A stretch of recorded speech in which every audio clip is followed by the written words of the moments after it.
Hello, my name is Isabel, and this is my book review on Pride and Prejudice by Jane Austen. So, the synopsis. Pride and Prejudice is a romantic novel, but also a social commentary of the 19th century. So, like I said, Pride and Prejudice takes place in the 19th century to where the Bennet family, a middle-class family who has their daughters out in society for the marriage mart, and follows the story of the middle daughter, Elizabeth Bennet, who holds a very strong opinion and is a very independent woman living in the 19th century England.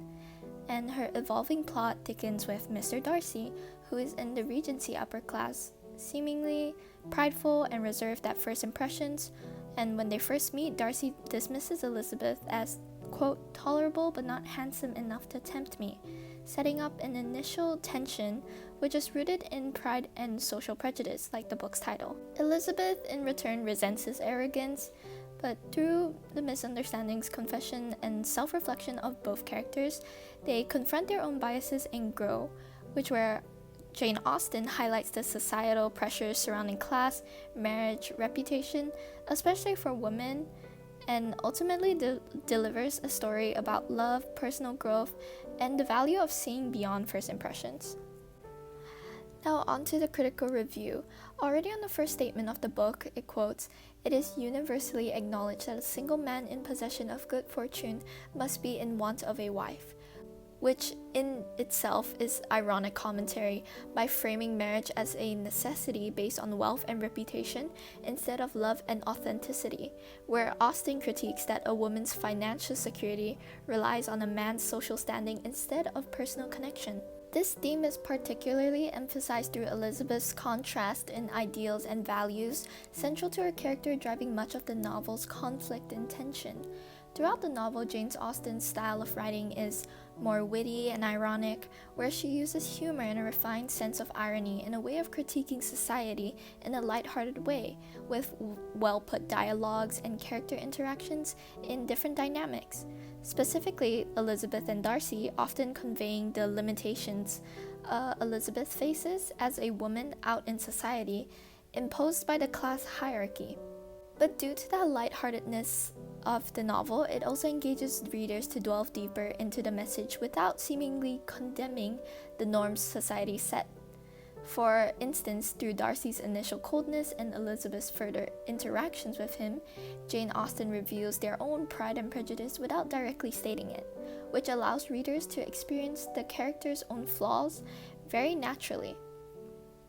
I would say the author is very successful in developing the main ideas of the novel, going against what society says about marriage, class, and love. The novel helps people question the validity or relevance of the hierarchy and the marriage mart being a rather dreadful experience for both male and female, but more on the female side. Like we see in the novel, from prejudice to understanding each other, it is a development to a honest self-reflection for readers.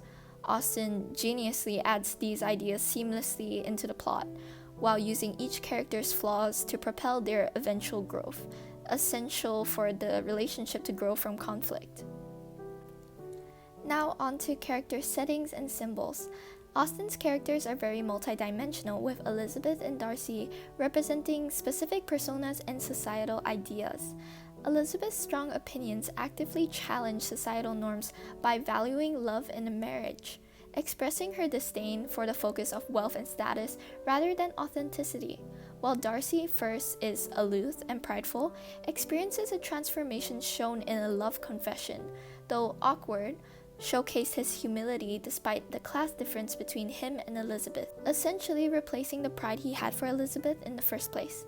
With the setting of the 19th century, it reinforces the importance of class distinction and highlights the growth with Elizabeth visiting Darcy's estate and seeing a totally different side of him, now showing integrity and generosity than the usual way Mr. Darcy presents himself to the outside, making Elizabeth reconsider her earlier judgments towards him, as well as realizing she too has been judgmental with Darcy based on surface-level interactions, while constantly stating she values authenticity while not knowing Darcy beyond their initial interaction. And there are motives in the novel, such as dancing, letters, social events, serving as a tool for connection and miscommunication, emphasizing the themes of first impressions versus deeper understanding. It forces characters to interact and reveal traits, reconciling differences.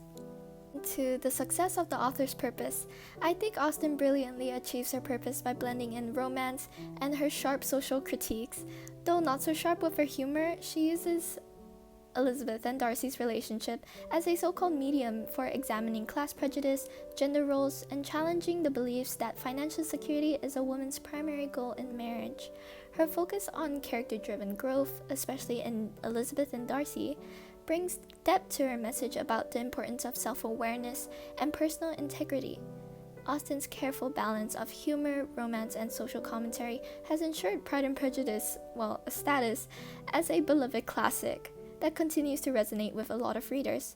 Through her characters' journeys, she affirms that authentic relationships and self-growth are more worth than societal expectations, a message that remains as relevant as it was in Austen's time.